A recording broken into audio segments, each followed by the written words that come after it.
Good morning, everyone. Good morning and welcome back, Sister Love. And also, Sister Karen and Nanay Myrna, welcome back, fresh from the Philippines. And thank you, some of our Sister Annie, after her operation. Oh, she was here. Wow, thank you, Nanay Annie.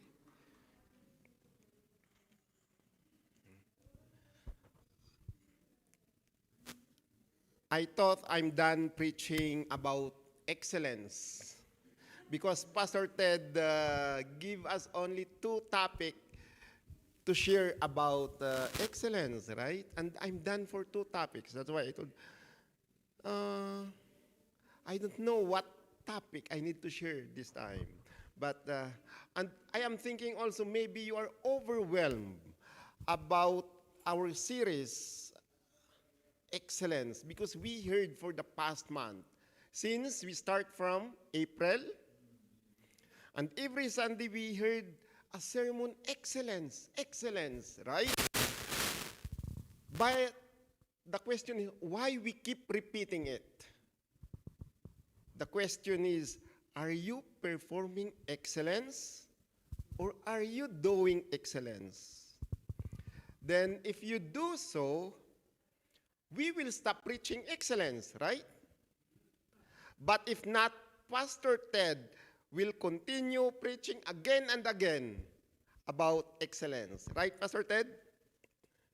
Until we truly understand what is the essence of excellence. And my topic this morning is a continuation of my last topic about excellence and personal growth. But I entitled my message this morning, Pursue Excellence in All We Do. Look like a summary of a message we heard in the past weeks. Actually, every Sunday we heard a good sermon about excellence from our beloved pastor and also to all our elders in this church. The question is, what did we learn about this topic? What comes from our mind if we talk about excellence? What now? Are we pursue excellence in all we do? That is the question. Before we talk about this, let us pray. Lord Jesus, forgive your speaker. His sins are so many, and I acknowledge my shortcomings. And I ask for your mercy through the precious blood of Jesus Christ. And thank you for gathering us here once again. And we come before you today with open heart and minds, because we believe that your word is a lamp unto our feet and a light unto our path. Touch the heart of everyone right now. If we have visitors right now, even people watching online, it is not an accident or coincidence that you are here or you are watching online right now. But it is a divine appointment, divine intervention of the Lord. For the Lord has a word for us today, a message that will pursue our excellence in all we do. In Jesus' name we pray. Amen. Maybe you know this old saying, the well-known and a popular Proverbs. It says, when life gives you lemon, what next? When life gives you lemon, make a lemonade. Oh, you know that one, right? It is the old saying. When life gives you lemon, make a lemonade. How about if the lemon is rotten? It says, take out the seed and plant them in order to grow a new lemon. Right? Take out the seed and plant it and grow a new lemon. But never do this. When life gives you lemon, don't squeeze them in your neighbor's eye. Or when life gives you lemon, never suck it Who among you love to suck the lemon? Brother Bong loves lemon, ginger. I know that one. But lemon suggests sourness or difficulty in life. Making a lemonade is turning them into something positive or desirable. Everyone faces adversity in life, right? But when we face with challenging or unpleasant situations, we try to find a positive outcome or make the best of it. In our difficult situations or circumstances, it can be transformed into something enjoyable and desirable, like a lemonade. I know I cannot hide right now. I know my voice is different.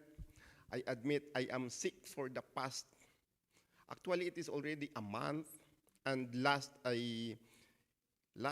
Thursday, it looked like my face is already,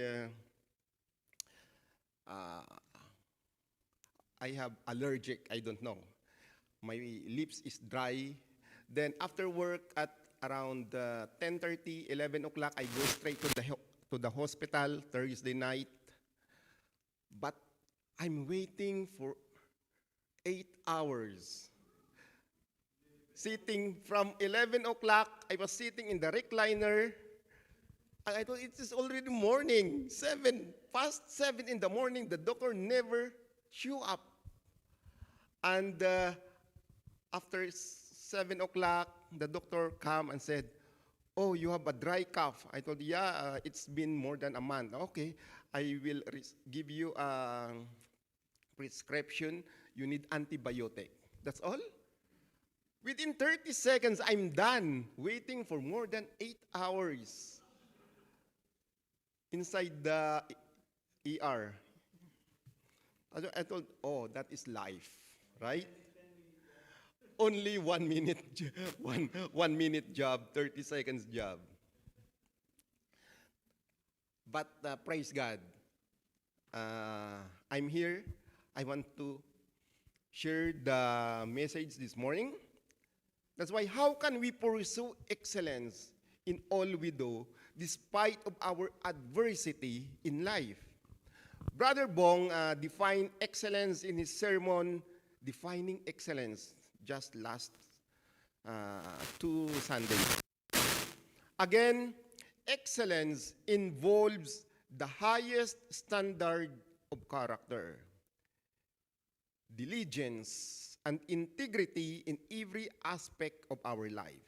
It comes from the heart, shaped by devotion to what is true, worthy, and persistent. According to the scripture, this pursuit is not about meeting human standard, but about honoring the one who created and structures everything. That is in Psalm chapter 8, verse 3 to 4. It says, "When I look at the night sky and see the work of your fingers, the moon and the stars you set in place. What are mere mortals that you should think about them? Human beings that you should care for them." When we align ourselves with these principles, we lay a foundation for living in a way that goes beyond self-interest and bring glories to God. I want to share some points to pursue excellence in all we do. The first point is excellence in our personal conduct. In Proverbs chapter 4, verse 23, it says, "Guard your heart above all else, for it determines the course of your life." Excellence begins internally. Start from our heart, and it flows to our character.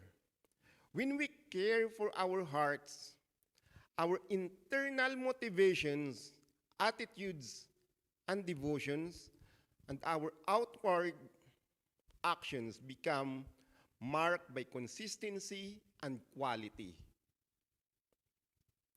The praise, what comes out of the mouth reveals the heart. We read that one in Matthew chapter 15, verse 18. This suggests that a person's words are a reflection of their inner thought and feelings. It means our speech serves as a window in our hearts, highlighting the importance of being mindful of our words. Excuse me.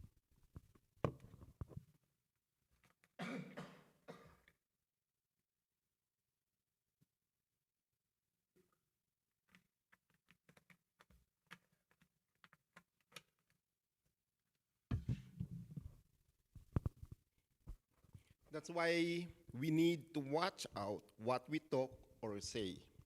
Because what comes out of the mouth reveals the heart, right? We cannot deny it. What is inside our heart, it comes out from our mouth. Also, that is excellence in our personal conduct. Also, excellence in our personal conduct reflect the God's nature. Because we are created in God's image. We aspire to mirror attributes of wisdom, holiness, and love. A life of excellence reproduces the qualities demonstrated by Christ: compassion for others, a willingness to serve, and ready to put the needs of others before our own. Can we do that? That we need to do. And we are ready to put the needs of others before our own. Sometimes it is hard, right? We need to prioritize first what we need before the need of others. But remember, we are called the children of God, and He is our Father. Our purpose now as a children of God is to develop into our full stature and unique potential by becoming like Jesus. Because Jesus, when Jesus was living here on earth, He prioritized the needs of others before Himself. And we are called the children of God, and He is our model. We need to follow the footsteps of Jesus Christ. But I know it is hard, but Jesus did. You can do it because He performed it. Excellence in our personal conduct.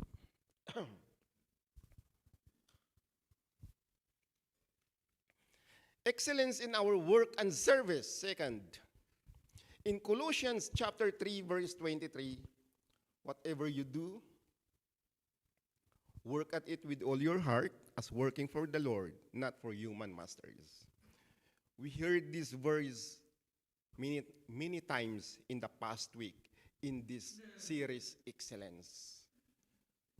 Because for every elders, pastor, they mention this Colossians chapter 3, verse 23 about excellence. Whatever you do, work at it with all your heart as working for the Lord and not for human masters. This verse emphasizes the importance of sincerity and dedication in our work, encouraging us to serve with a genuine heart, focusing on pleasing God rather than merely seeking approval from others. Amen? That is, it emphasizes the importance of our sincerity and dedication in our work. And God encourages us to serve with a genuine heart. I know it is hard as a human. We make failure, mistake in our life, but Jesus encourages us to serve as a genuine heart. These principles go beyond our cultural boundaries and professional rules. Whether you work as a manager,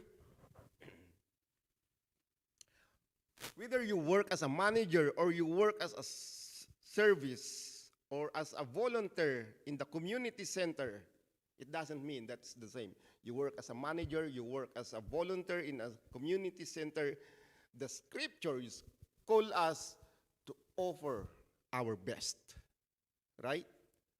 It doesn't matter you are a janitor and you work in the office, in the bank, serving people, it's all the same. Work your best. Remember, it is Christ Himself we are serving. We don't want to present Him with anything but excellence. We should strive for excellence in work ethic and in character. No one is good at everything. No one is good at everything. Right? No one is perfect. No one is good for that. For that item or that job, but we are all good at something. But there are, all of us, we are not good for everything, but you are good in something. God expects us to develop that skills and gift He is giving us in order to serve Him and others better. Paul addressed the subject of excellence in Romans chapter 12, verse 6 to 8. We have different gifts according to the grace given to each of us. If your gift is prophesying, then prophesy in accordance with your faith. If it is serving, then serve. If it is teaching, then teach. If it is to encourage, then give encouragement. If it is giving, then give generously. If it is to lead, do it diligently. If it is to show mercy, do it cheerfully. In other words, find your gift and use them with excellence. Find your gift and use them with excellence. If we go back to our previous sermon in the life of Joseph, Joseph is an example of a young man who did his best at everything he was given to do. Even when Joseph was unjustly imprisoned, he was able to impress the warden with his excellent character and work ethics because of his commitment to excellence and God's hand upon him. Joseph rose to power in a nation that had once enslaved him, right? Despite of adversity, circumstances happened in the life of Joseph. He is excellent in his character, in his work ethic. He never changed. He became slave, he became imprisoned. But Joseph did his best because he knows who is God he served. How about Daniel? In Daniel, he exemplified excellence by remaining faithful and diligent despite of adversity. His commitment to integrity bring them to positions of influence where they could bless others and fulfilling God's plan. Remember, my brothers and sisters, God does not promise to bless and help the lazy. Right? In Proverbs chapter 10, verse 4. But God is pleased with the diligent.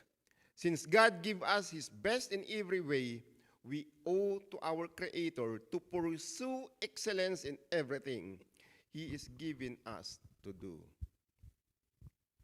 That's why we need to do excellence in our work and service. Next, excellence in our relationship. Excellence extends to how we treat others. In Galatians chapter 5, verse 22 to 23, I will highlight like love, kindness, patience, self-control as fruit that flew from a spirit. And pursuing excellence in relationship involves communicating truthfully and graciously. Excellence in relationship.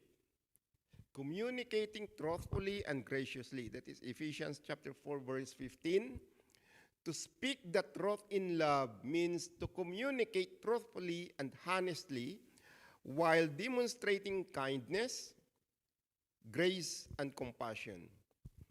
It reflects a commitment to both God's truth and the well-being of others, balancing correction and encouragement with humility and care.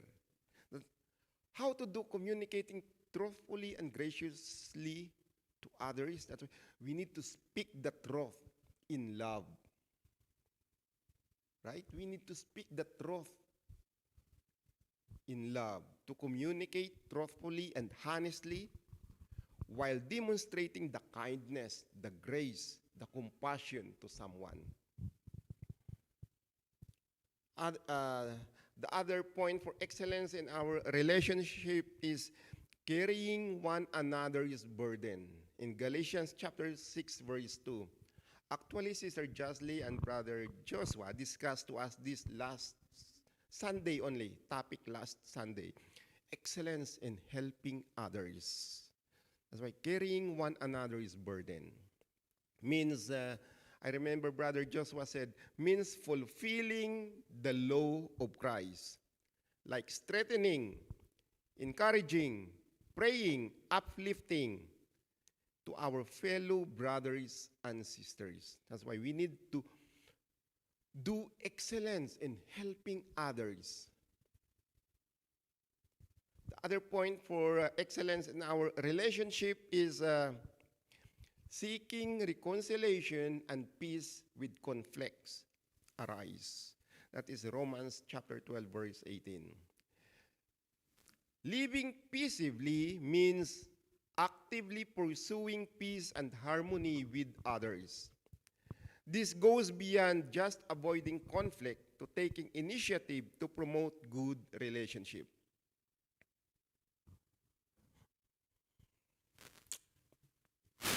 As Romans chapter 12, verse 18, it says, we should do everything we can on our end to cultivate peace.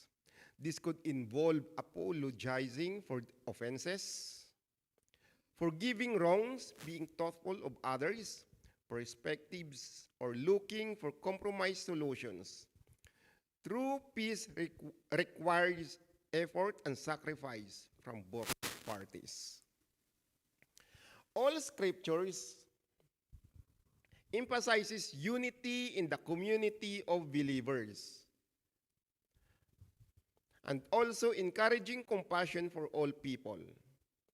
It doesn't emphasize to your brothers or sisters or your family only, right? It says to all people, even to your enemies who persecute you. That's why we need to do encourage compassion to all people.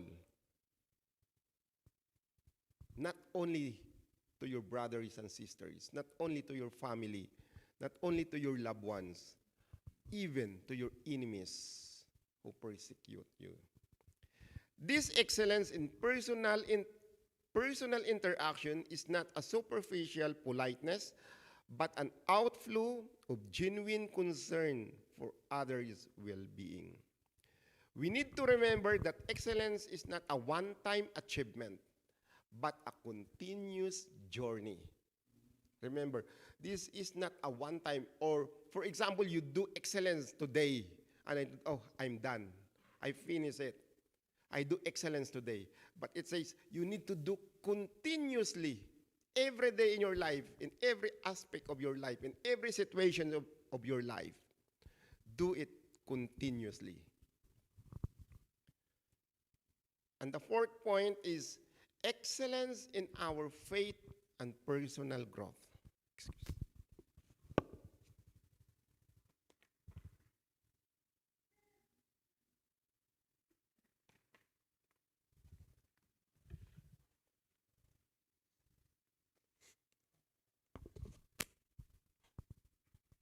Excellence in our faith and personal growth. In 1 Timothy chapter 4, verse 7 to 8, do not waste time arguing over godless ideas and old wives' tales. Instead, Train yourself to be godly. Physical training is good, but training for godliness is much better, promising benefits in this life and in the life to come. Being a godliness is living a fruitful and obedient Christian life that proves and demonstrates our faith. Discipline, study of scripture, prayer, and fellowship help nurture an excellent spirit within us.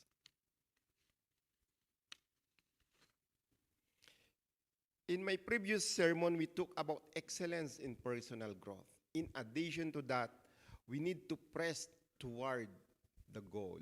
In Philippians chapter 3, verse 13 to 14, it says, "Dear brothers and sisters, I have not achieved it, but I focus on this one thing, forgetting the past and looking forward to what lies ahead. I press on to reach the end of the race and receive the heavenly prize for which God, through Christ Jesus, is calling us." Believers are encouraged to press on toward the goal to win the prize. We aim for our personal growth to be matured and always has a room for change. Are you willing to make a change in your life? And we need to try to develop our faith and expand our love for God and others. God is demonstrating His love to others. And we need to follow the footsteps of Jesus Christ to show love to others. We need to review again some scriptures that we already discussed in the past weeks.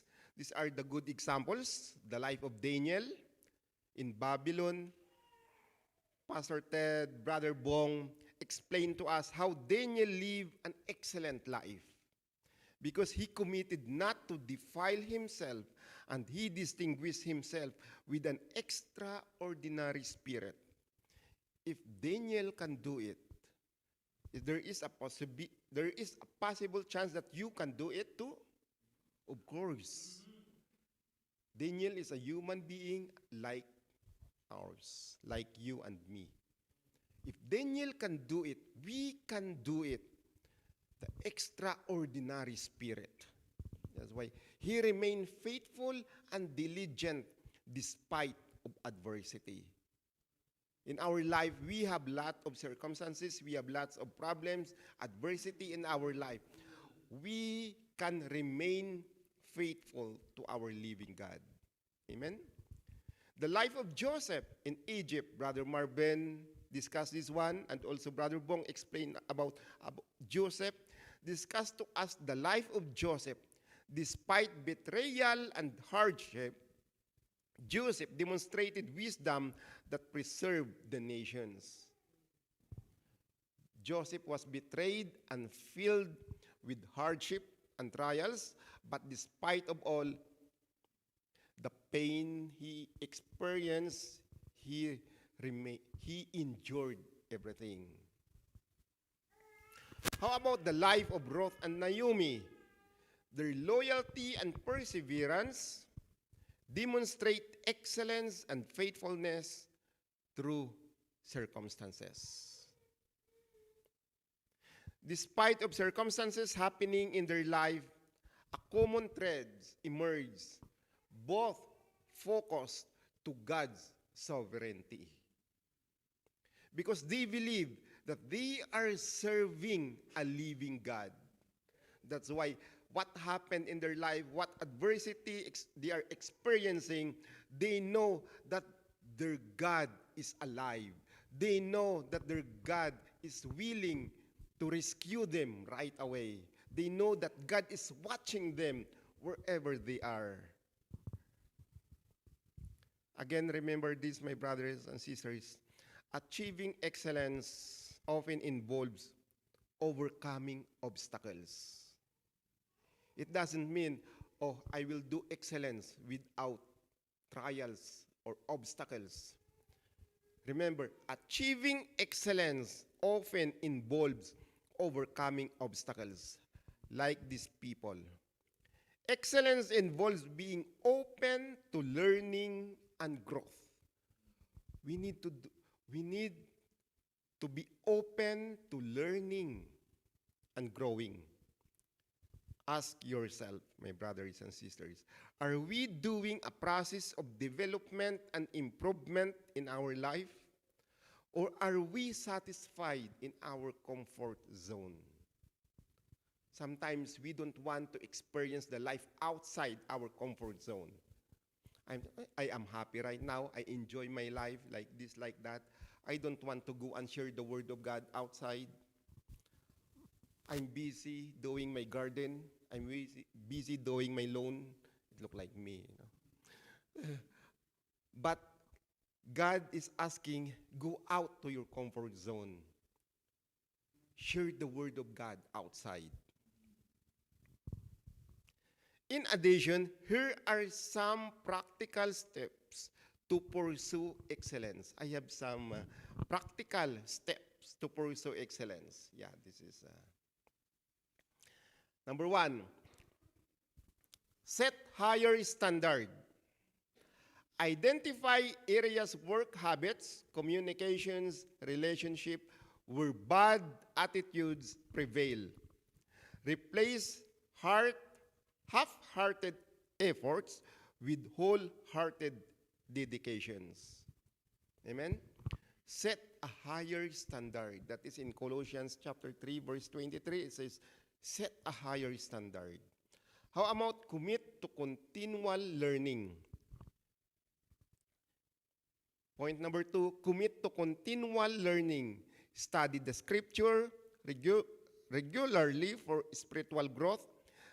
Remain diligent in professional or vocational development, acquiring new skills and knowledge.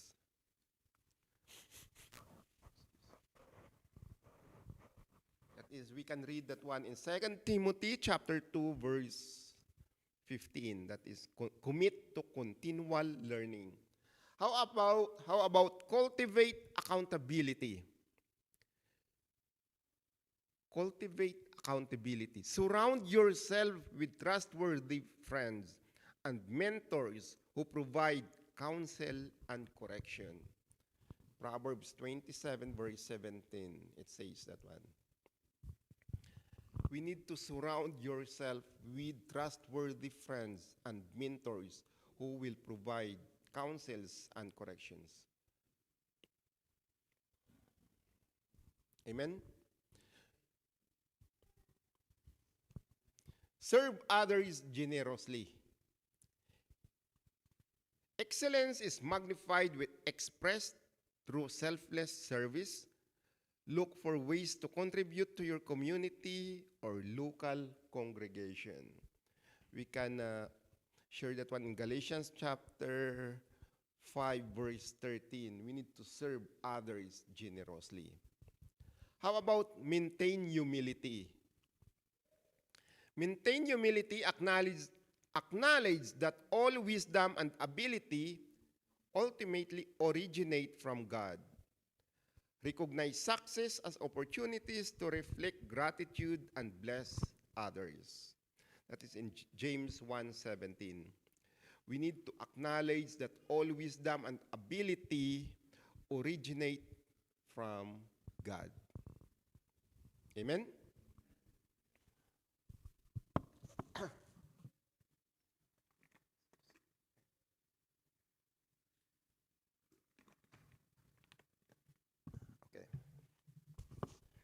That is the 5 practical steps to pursue excellence, set a higher standard, commit to continual learning, cultivate accountability, serve others generously, and maintain humility. And there are some supporting verses there, yeah.